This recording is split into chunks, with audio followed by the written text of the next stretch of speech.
We just witnessed the most anticlimactic title fight in UFC history, with Tom Aspinall retaining his title via a no contest from a bad eye poke. Like, that was bad. But first, talking about Aspinall and Gane. I'm already seeing so many people talk about, oh, Gane was piecing him up. Tom was just trying to escape. And dude, there's so many fucking casuals that are actually thinking that Aspinall tried to escape because he was getting beat. I think Gane was winning that first round. Yeah. And also, it's because of the fact that everyone thought that he'd finish him like super quick, that it's like, oh, Gane was surviving, so he was dominating that round.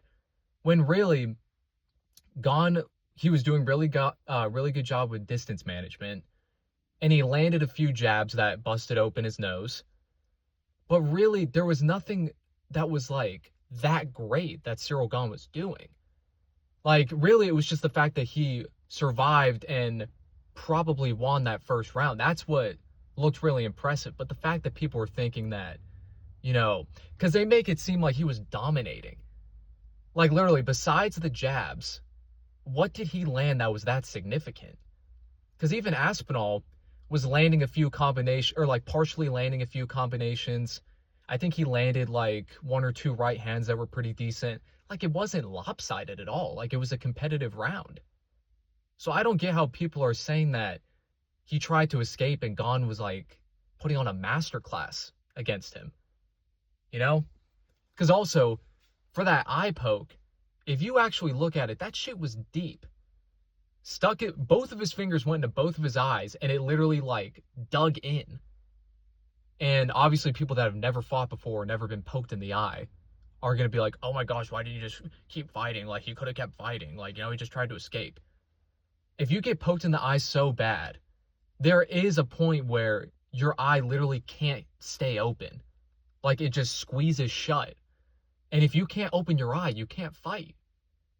So, I don't understand how there's so many casuals that are saying that. Yes, Cyril Gane looked great, and he won that round. But trying to say that, like, oh my gosh, Aspinall is just a disappointment. Oh my gosh, Cyril Gane was putting a master class on him. He was toying with him. It's just fucking dumb. But what do you even do with that now? I mean, I would say an immediate rematch and just make like a loaded December card or a January card. Try to run that shit back as soon as possible. Because, you really didn't see any, like, you can't make that many assumptions from one round. And it's like, again, it's the most unpredictable sport, clearly. So you don't know what's going to happen after that point. Like, I just don't understand how so many people are hating on Aspinall for that. But anyways, co-main event, actually a pretty good fight. Mackenzie Dern, her striking looked really crisp. And it was much better than I expected. It was almost like I thought that it was going to be your typical women's MMA fight where they were both going to be pulling guard and like looking horrible on the feet. But Mackenzie Dern looked crisp. Like, she looked like she was having some heat behind her shots. So she's the new champ, which the UFC is probably so relieved because they can just, sell her ass basically as, a reason for people to watch. But yeah, that was actually a really good performance by her. Umar versus Mario Bautista. Umar is not going to beat Merab in a rematch. That was not, even though he won 30-27, that was not that impressive. Like, the first round, he had a lot of control time. Really didn't do that much with it. Like, he literally just, like, not many sub attempts. He almost got subbed, actually. But really no ground strikes, no sub attempts. Then the second round, he gets dropped by a knee and eventually takes him down again. That's the thing. The whole fight, Umar really just won based off control. He got the takedowns and was able to control him. He landed a few good shots on the feet.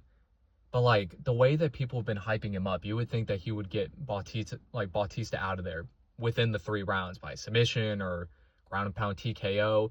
It just wasn't that impressive. It didn't show you anything that would make you think that he would do any better against Merab. Like, what's he going to try to do? Take him down again? He can't. Even if he does, he's not going to keep him down. And Merab's striking has gotten way better.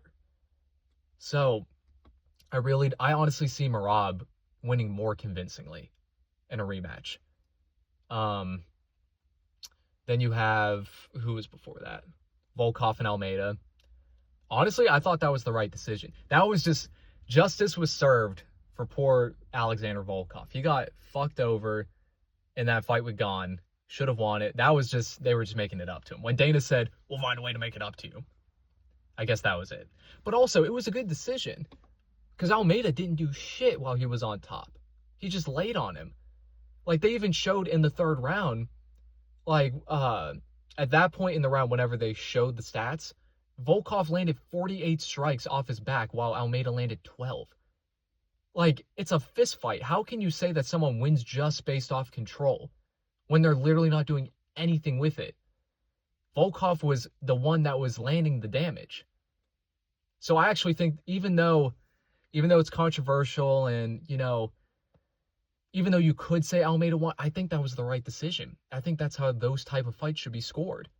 You shouldn't reward people for just taking them down, and then once you get the takedown, you just stall there. Then you have Rakic and Azamat Murzakanov. Poor Rakic just needs to retire. I don't know why because really when he shot, he was shooting a takedown when he got clipped by a jab. So he needs to hang him up. Azamat Murzakanov, that dude is fucking, he's fast. It's weird because he's short and stocky, but dude, he's pretty quick and he's got some serious heat behind his punches. I would love to see him fight maybe the winner of Blachowicz and Bogdan Guskov is like a #1 contender fight, or even a fight with Khalil Roundtree, something like that. And then they would fight the winner of like a vacant title with Urian Olberg. But yeah, I would say a pretty disappointing card, especially the main card. There were some decent prelims, like Quillen Sal killed insane head kick. But yeah, especially the main event, that's just fucking sucks. But yeah, I just don't understand how people are hyping up Gon so much for that when anything can happen in a fight. Like, you can't just take one round and say that he was dominating. I thought Gon won, but I didn't think he was like dominant. I thought it was pretty even. Because Aspinall was landing some decent shots of his own. It just looked so much better for Gon because it was way better than we expected. But anyway, we got a fucking loaded pay-per-view next time at least. UFC 322, but I don't know. Let me know what you guys think. Like and subscribe.